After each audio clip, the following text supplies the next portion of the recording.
3, 2, 1, fire.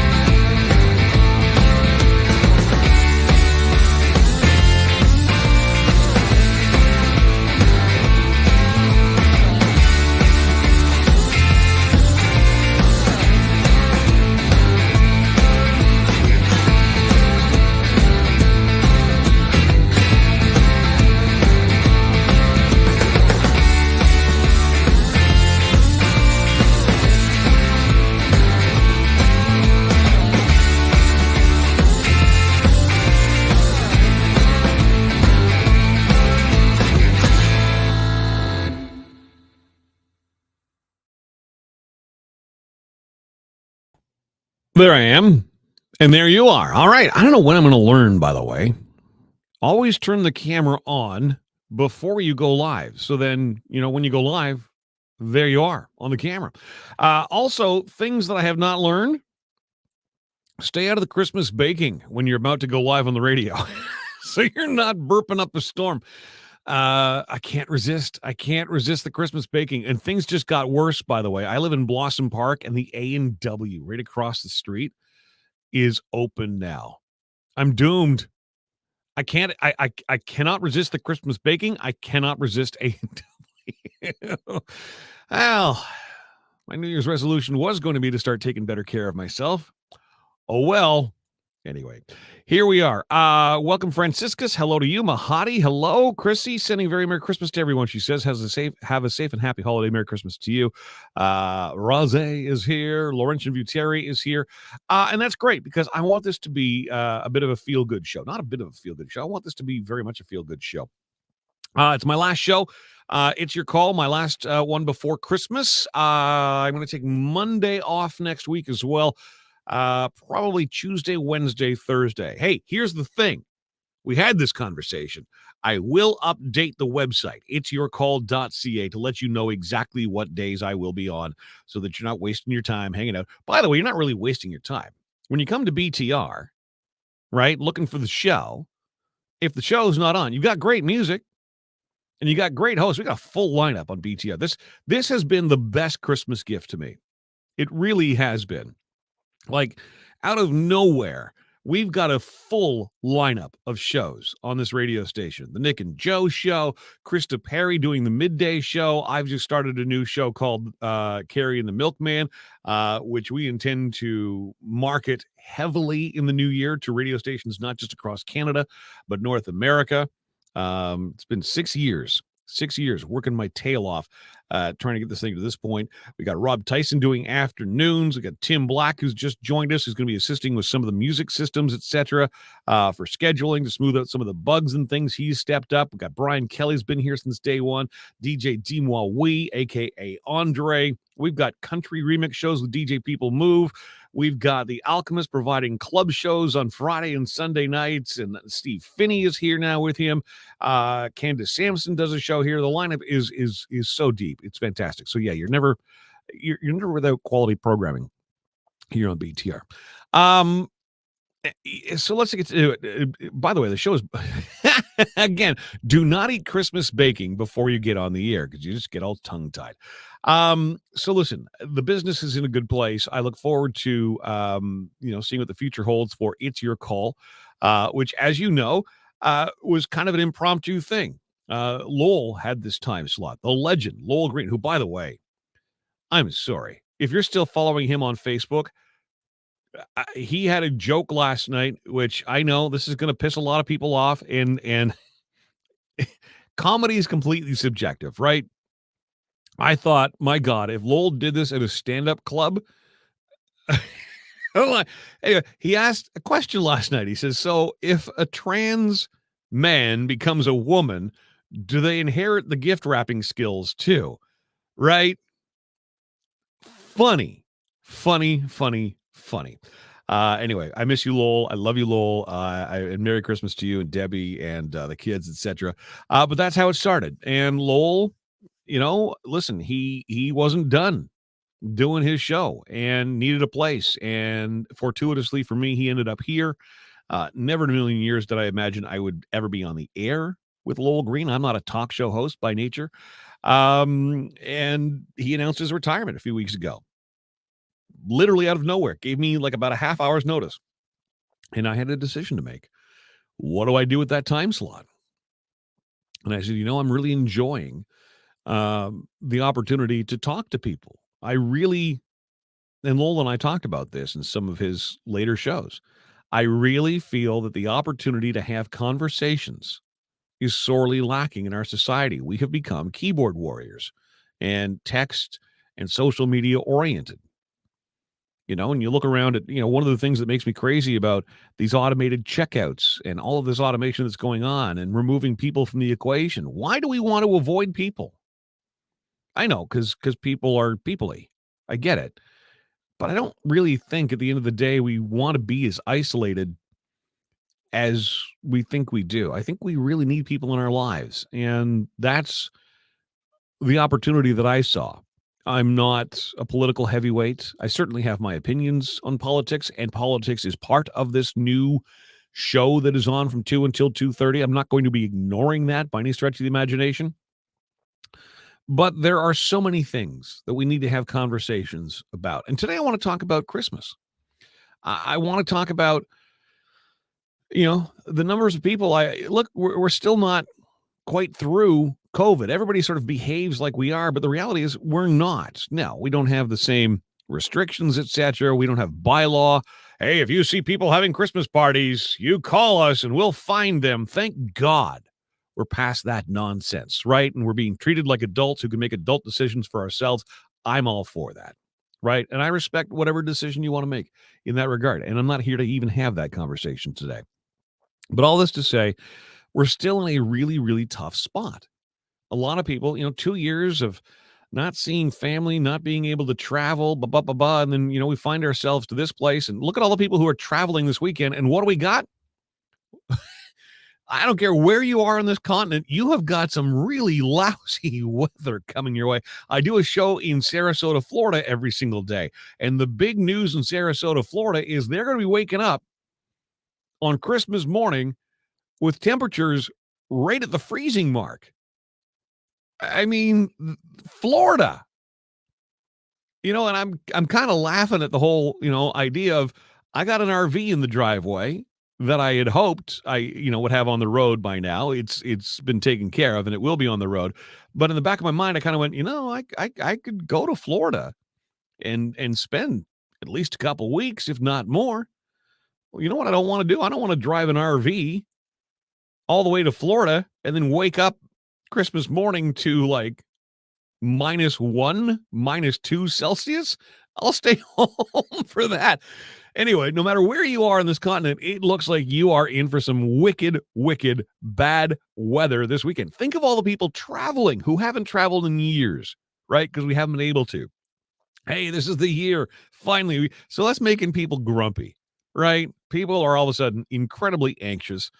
And I'm seeing it everywhere, and I'm sure you are too. People saying they're just not in the Christmas spirit. I am seeing it about every second or third post on social media. And I'll admit, I have been finding it very tough myself because, well, as I just said, I have been working tirelessly. I've pretty much been living in this studio. The last few weeks especially, I've been working easily 17-hour days. Like, I don't get to see much daylight, right? So I've been in this studio, and I certainly have not been to a store. I popped into Canadian Tire last night for a couple of moments, but like to do the traditional go to the mall, do the whole Christmas shopping thing, as much as I would, kind of moan and groan about doing that, there's something to that experience. When you're looking for that thing and you're around the Christmas music and everybody's there sort of with the same purpose, right? And it kind of goes back to all the Hallmark, movie nonsense that you see and all the romanticism that we've grown up with in movies and song and whatever else and I haven't had that in over 2 years. So I've been kind of, Christmas again. I'm not feeling it. And then on top of that, this storm that's coming our way, and even more people saying they just don't feel like it's Christmas.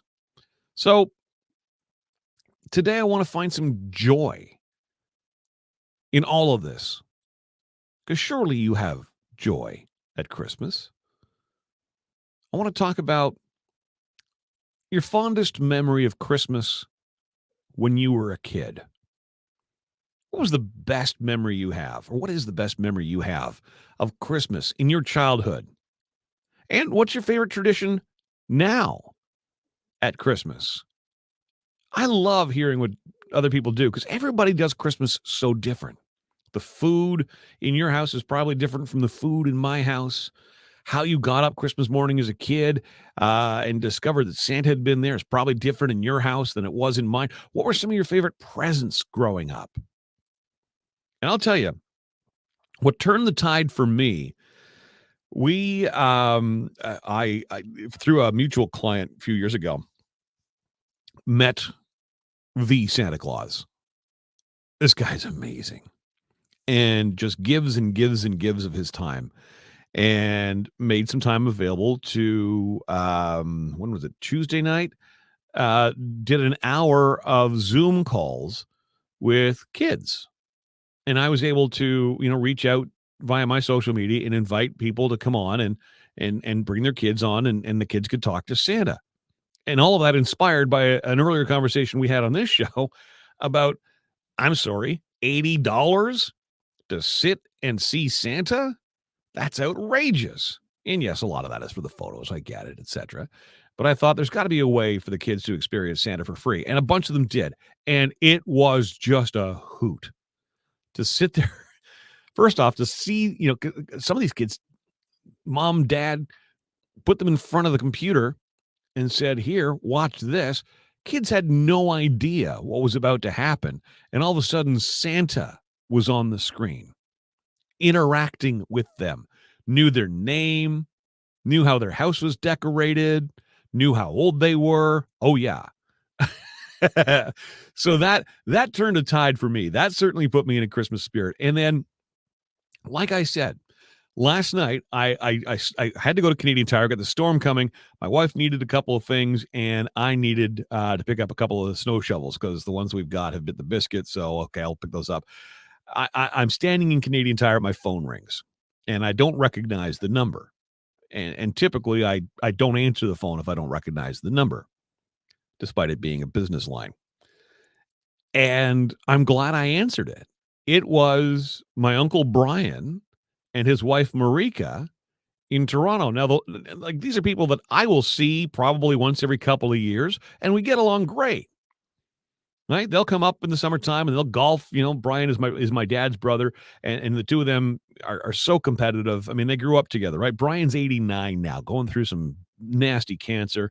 Dad's about to turn 86 and is in great health. But you get little bits and pieces of how Uncle Brian's doing, whatever else. But they've always been in my life in some way, shape, or form. The last time we actually spoke was actually a couple of years ago. It was my parents' 60th wedding anniversary, and I called them. Now, I never call them. So, of course, "Hi, it's John," and the tone changes, right? Like from the hello to, "Hi, it's John calling," the tone changed. And, "Oh, hang on, hold on." You know, watching TV, turns the TV down, terrified, terrified that I'm about to give them some bad news. They're in their 80s. You can understand. I'm like, no, no, no, no, no, no, no. It's not about that at all.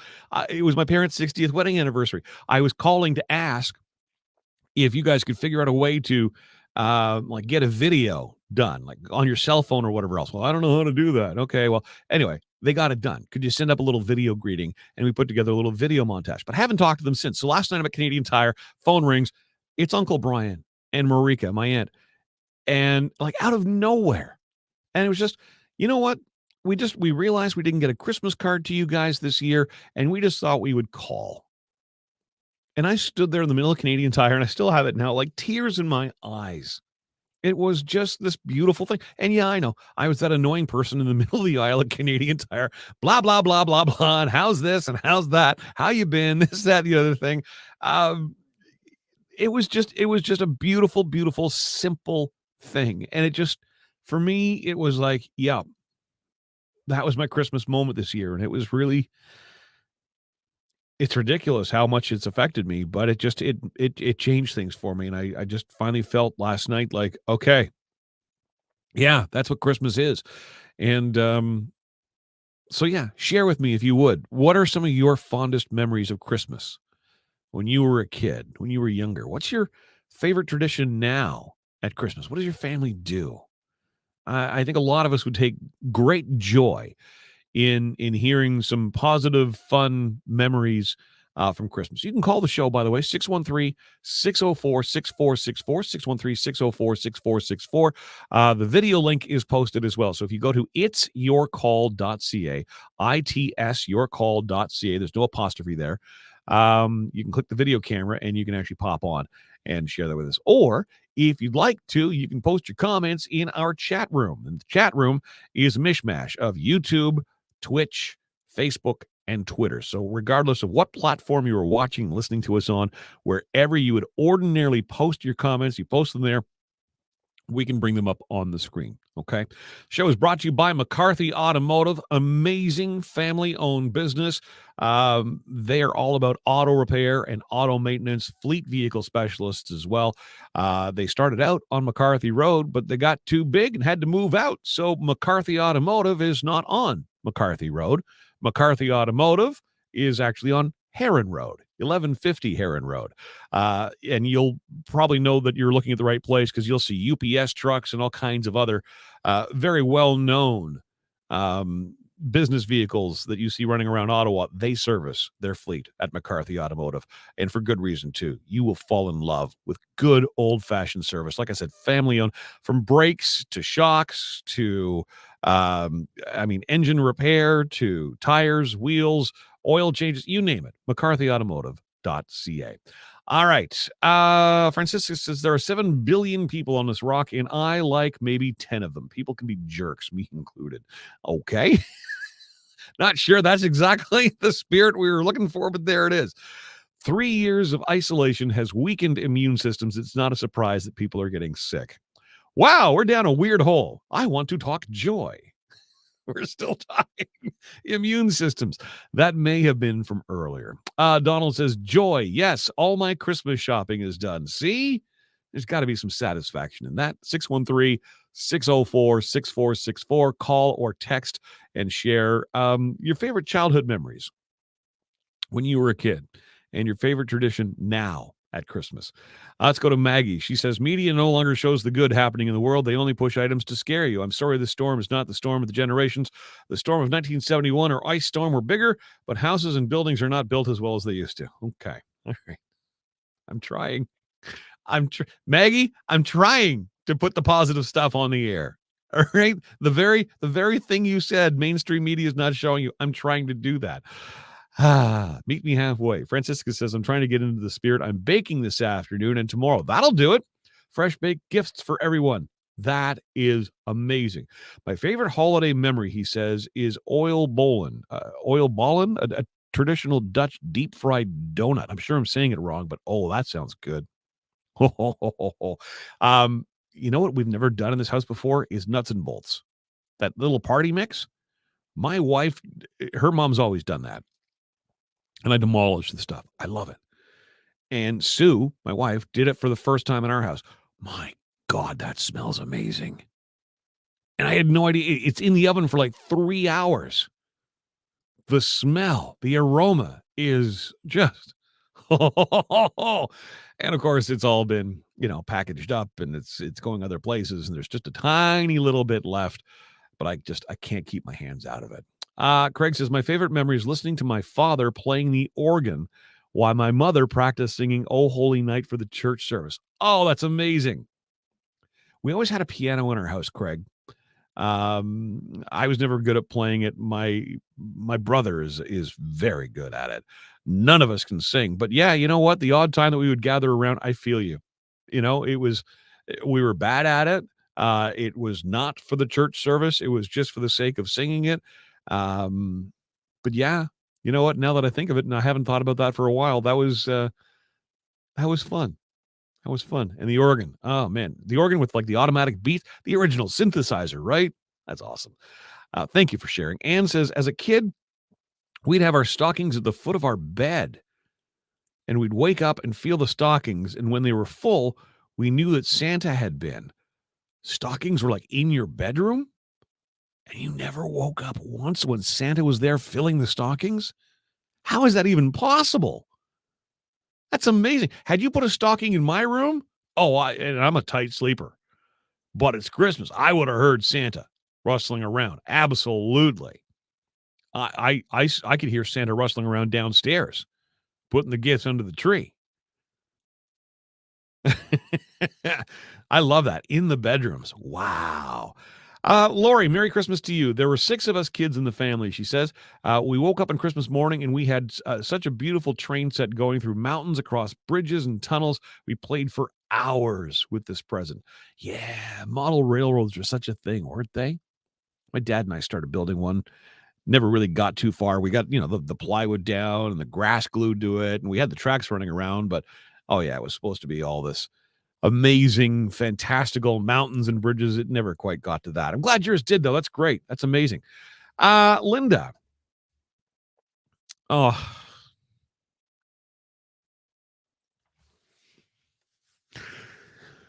Oh. Some of you don't know this story. So I'm an adopted person. And I didn't know my biological family. They didn't know me. We found each other quite accidentally. I wasn't looking, frankly. But it was a big deal to them.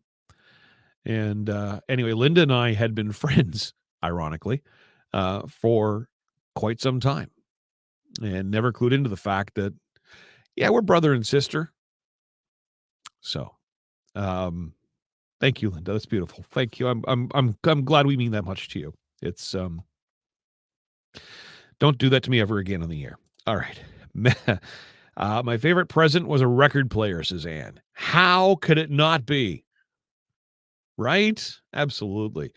Let's go to Maureen. Oh, see, Maureen's my birth mom. Here we go again. Guys, you know better. Don't do this to me.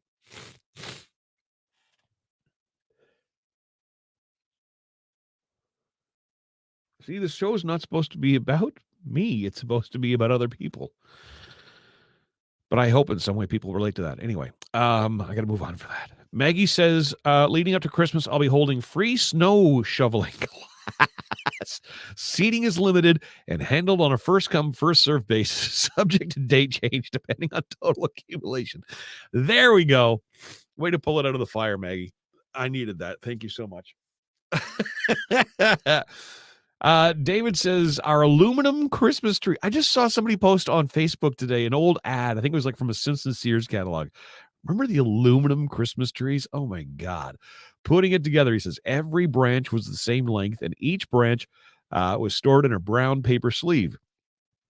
You couldn't put lights on it because they would melt the branches and they were an electrical hazard with the aluminum lights outside and inside around the window. There we go. I'm all stuffed up now. Thanks a lot, Maureen and Linda. Buggers. I apologize for the sniffles. Chrissy says, my brother gave my nephew a paper shredder for Christmas. Worst Christmas gift ever, but we laugh every year about it. Hey, listen, though. That's a gift with a purpose. That will help get rid of a lot of the Christmas paper, won't it? Yeah. And the noise is kind of fun. Craig answers Anne saying, my parents put our socks at the foot of our beds as kids as well. So my wife and I did the same with our children. Oh my gosh. That is so gutsy. Eric says the slot car set. All of us played all day, all week. By the way, favorite Christmas present I ever got. I still have it. I've got it here in the studio. It is in mint condition. Remember from Coleco, the electronic quarterback? Like I said, I've still got it. Like, this is my favorite Christmas present ever. This sits in the studio with me year round. Still works too, by the way. Look at that. Still works. It's in mint condition. It's got my old address stamped on it. It's got, I was practicing my signature because I was going to be a big time radio star. That's on there. Very, very funny. Christmas in our place, we couldn't come downstairs until Dad went downstairs first. And he had to make sure that Santa Claus had been there. And so Dad would say, "Yup, looks like Santa found us." And we'd all be up there in our jammies waiting and waiting and waiting because we still couldn't go downstairs until Dad had a chance to plug in and get it all fired up. His movie camera, right? With the big, bright, in-your-face light that you could not avoid, whether your life depended on it. Yep. Okay. And, rolling. And then we can get down the stairs and get into Christmas. We got a phone call here at 613-604-6464. Merry Christmas. Who am I talking to? Merry Christmas, John. It's Valda. I just wanted to call and share that when we were kids, we went to bed on Christmas Eve, and when we woke up Christmas morning, Mom did total magic. We had a tree, we had our stockings, we had gifts, and there was nothing done the night before. It was made to believe. Not even the tree, Valda? Not even the tree was up in your house? Absolutely nothing. Holy moly. Mom went all night. I guess. We were given a Lionel train, and I still have it to this day. Oh, come on. Yeah, no kidding. And it's just this little tiny treasure that I remember my two brothers and I getting up to 1 year, and here was this train set going around. But Mom did that every year when we were children. There was nothing, but we woke up Christmas morning to absolute magic. When you think of the amount of assembly required for a lot of toys, right? How does Santa pull that off? I could never understand it. And I've certainly learned to appreciate it as, Christmases go by and I'm having to do just, even a fraction of the assembly that Santa would have had to have done when I was a kid. We had 4 kids in the house. I want to extend something else to anybody out here who is absolutely stressed. I was a single mom that raised 4 children. And just before Christmas, I would have all the gifts, nothing wrapped. I was just a mess. And I used to do one night, I went to the dollar store and I bought all these boxes. And I would put the kids' gifts in the boxes. And I would number the back of each box. And I had a card. And each kid, and on the card, there was a number. So we had a night at home once they got a little bit older, but still believed in a lot. And I did all the gifts from Santa, but the kids literally, we'd make popcorn and they'd have pop. There was the odd treat. And I had every box numbered, every card numbered. The kids sat around and they wrapped gifts. And it was absolutely hilarious because Christmas morning, some of them wrapped their own gifts. So they had no idea what was in the box. They had no idea what was in the box. Everything was in the box. They were numbered. The card was numbered. Aren't you the smart cookie? So you found some child labor. Help Mom out. I did. John, like I said, I was a single mom. I worked 3 and 4 jobs to raise them. That's great. And I love it now. I'm a grandma. They're all doing really well. And amazing. That is our one little thing we laugh about on Christmas I was morning. gonna ask how they feel about it today. I'm glad they're laughing at it. I think that's great. They love it. What a story. I was desperate, but you know what? That was creating a memory. And I'm so glad when we get together, which we're going to do on Saturday, because there's in-laws and babies and everything else now. Yeah. So yeah. It gets complicated, doesn't it? I was talking about this on my other show with Carrie and the Milkman. Visiting my family. My brother's got to bring his family in from Oshawa, and and then my in-laws are in New Brunswick, and we can't always see them. And now I've got this added component of my biological family. And where do you find time to see everyone? Because everybody wants to see you, and you want to see everyone on that day. So. Yeah, it is. It's stressful. I'm glad you've got that. What a great story. This is what I wanted, just to have a fun little story like that shared today. So thank you for that. You just have to make the memories no matter what it takes. Yeah. You have a wonderful Christmas, John, and to all your listeners, God bless you. I think you're doing an amazing job. Aren't you kind? You just made it a much merrier Christmas. Thank you very much for sharing this. I hope you enjoy every moment with your kids, your grandkids, and everyone who's in your circle. Thanks, Velda. Enjoy. All Bye-bye. right, no doubt. Aw, I love that. Can you imagine? Wait a minute. I wrapped this. See, because I always like being able, like, I don't know what it is about my in-laws family. They have a thing with tape. You can't get into some of these gifts. So at least, if I had me wrapping my own gift, I know that the tape, I could blame it on myself. Anne says we did wake up many times during the night to see if they were full. See, yeah, I would just, oh my God, that's a sleepless night when you're a kid. Christmas Eve into Christmas Day. Heather says, I'm going to be with my brother's Christmas first time in 2 years. COVID and was not possible last year after my husband's heart transplant. Last year, he was home 2 weeks before Christmas. Best Christmas gift ever.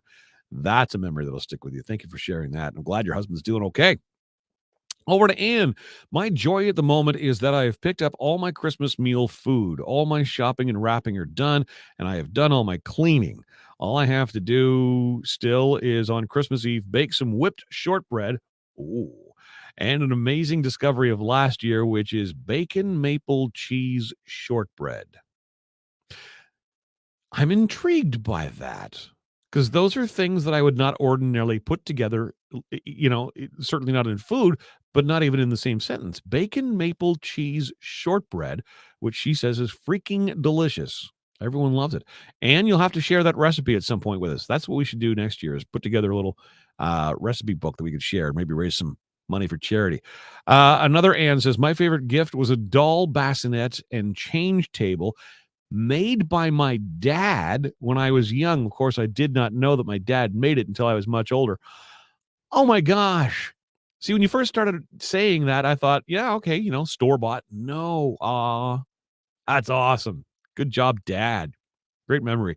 Sue says, as young adults, my siblings and I would my siblings and I would visit our dad in October before he and his wife left for Florida. Guessing I was 22-ish. Staff party hangover for me. My brother driving Christmas morning on the back roads to Lefebvre to Dad's. Song on the radio was Silver Bells. And brother weaved side to side to the point of me not making it into the house right away. Ugh. But how we still laugh about it. So, okay, your brother's like I am then. Steering to the beat. Yeah. Little motion sickness, I'm sure. Playing Monopoly is a memory for Laurentian View Terry. All the Christmas holidays with siblings and cousins. See, I can't do it. I can't do the family board game thing. It's not fun. We end up hating you cheated. Craig says, I love to get a tool for Christmas. An important message, he says, OCDSB has just announced that all their schools will be closed December 23rd. That's not a surprise. All the schools closed. Yeah, we got a huge storm on the way. As Maggie said, it may not be the storm of the century, but it's sizable. Nuts and bolts. We're going back to that. David says, our families have been making them since the 60s. Cheerios, Shreddies, straight pretzels, and peanuts. Yup. That's exactly what this was. He says you could add cashews, cheese nibs, or whatever you like. The secret is in the spices and liquid stuff you mix in. I didn't know there were spices. No wonder I like it so much. Ours is roasted for an hour, stirring every 15 minutes with a wooden spoon.